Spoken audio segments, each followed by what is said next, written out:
Good afternoon. আজকে আবার একটা নতুন ব্লগ নিয়ে চলে এসেছি। আজকের ব্লগটা আমি আফটারনুন থেকেই শুরু করছি।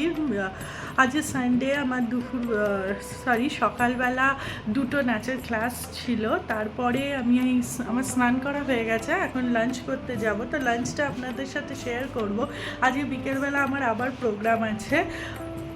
নাডুস খেয়ে দিয়ে ঘুমোচ্ছে, আর বিকেলবেলা আবার প্রোগ্রাম আছে। তো আমি এখানে রেডি হয়ে খানিক্ষণের জন্য মা বাবার বাড়ি যাবো, কারণ কি না সায়নকে প্রোগ্রামটা কোঅর্ডিনেট করছে বলে অনেক আগে বেরিয়ে যেতে হবে। আর আজ যেহেতু সানডে, আমাদের দোকান টোকান সব বন্ধ থাকে, ল্যাব বন্ধ থাকবে। তো আমি এত বড় বাড়িতে না একা থাকতে ভয় পাই।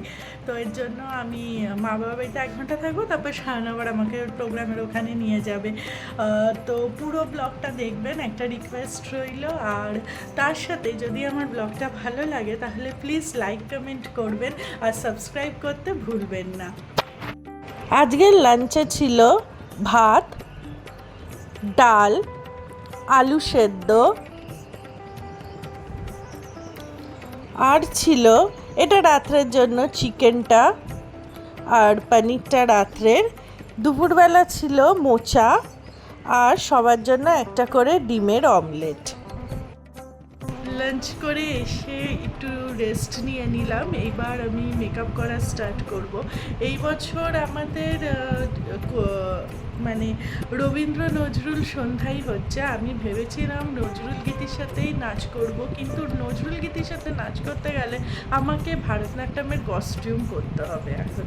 আর যা গরম পড়েছে, মানে এত গরম পড়েছে, এত ঘাম হচ্ছে, তো অত হেভি কস্টিউম মেকআপ করলে আমার আরও বেশি ঘাম হবে, কষ্ট হবে। আর আজকে যেখানে নাচ করতে যাচ্ছি সেখানে এসিও নেই, ওপেন স্টেজ।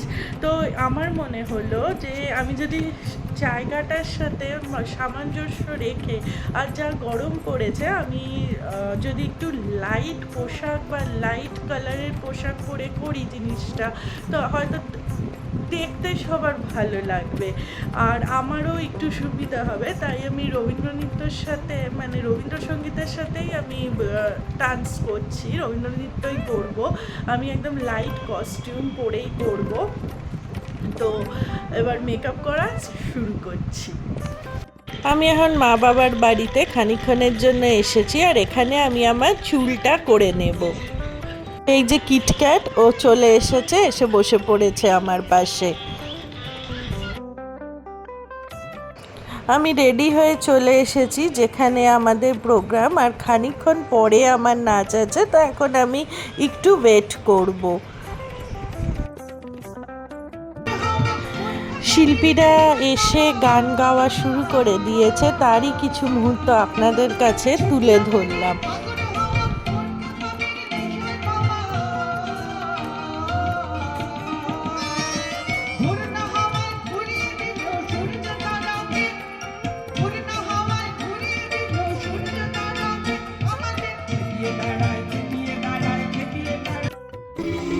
এখন আমার শ্বশুরমশাই গান করছেন, ওনার গান আমি খানিকটা আপনাদের সাথে শেয়ার করলাম।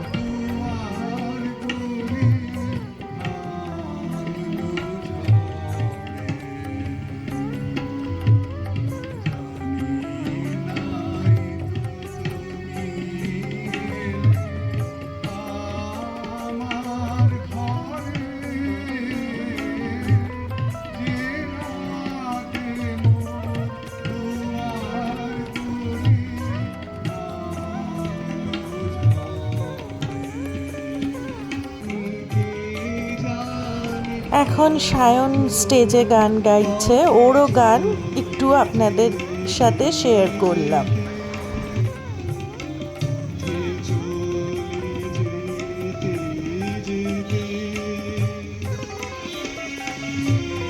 সায়নের গানের পরে আমার নাচ ছিল, তো তার কিছু মুহূর্ত আপনাদেরকে তুলে ধরছি।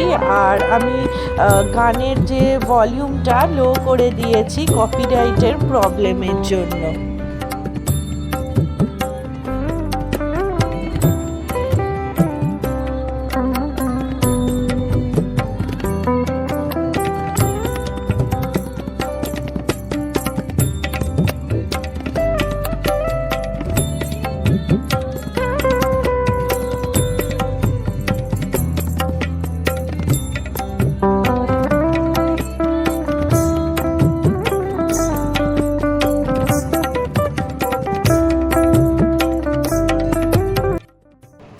এসে মেকআপ তুলে ফ্রেশ হলাম, মানে শান্তি, যা গরম পড়েছে নাচ করার পরে মানে পুরো দরদর করে ঘামছিলাম।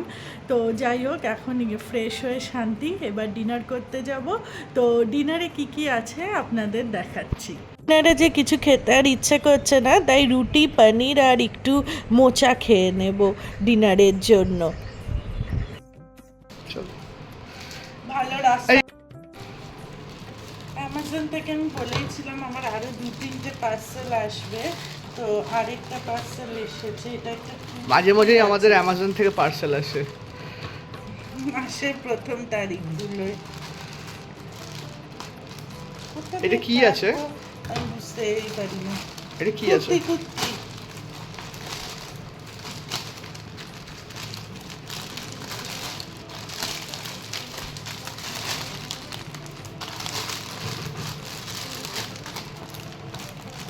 ভালো দেখতে।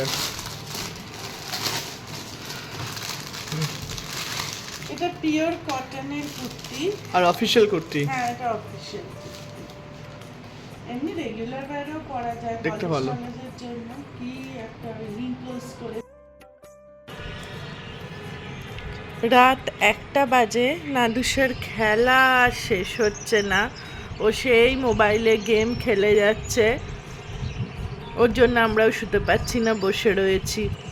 ওর খেলা শেষ হলে তারপরে আমরা গিয়ে ঘুমোতে পারবো, ও যখন টায়ার্ড হয়ে যাবে। নাদুস যদিও খেলছে, বাট আমি আমার ব্লগটা এখানে শেষ করব। আজকে খুবই গরম মানে পড়েছে, আর সেই এপ্রিল মাসে যেরকম গরম পড়েছিল, 40 ডিগ্রির কাছে চলে গেছিলো, সেরকমই অবস্থা। তার মধ্যেই প্রোগ্রাম করতে হচ্ছে। তো আজকে আমার আর শরীরটা ভালো লাগছে না, আগের দিনেও শরীরটা খারাপই ছিল। তো গরমে শরীরটা একদম ভালো লাগছে না। দেখতেই পারলেন খুব লাইট একটা ডিনারও করলাম, আমি জাস্ট নামমাত্র খেলাম। তো আজকের মতন ব্লগটা এখানেই শেষ করব। আর আমার একটা ফোন এসে গেছিলো, তার জন্য যে কুর্তির ভিডিওটা ওটা হাফ অবধি হয়েছে, সরি, ওটা আর করা হয়নি। বাট যেদিন পরবো আপনাদেরকে অবশ্যই দেখাবো ওটা পরে কেমন লাগছে। তো আজকের মতন ভিডিওটা এখানে শেষ করছি। যদি আমার ভিডিও আপনাদের ভালো লাগে তাহলে প্লিজ আমার ভিডিওটা লাইক কমেন্ট করবেন, আর চ্যানেলটা সাবস্ক্রাইব করতে ভুলবেন না।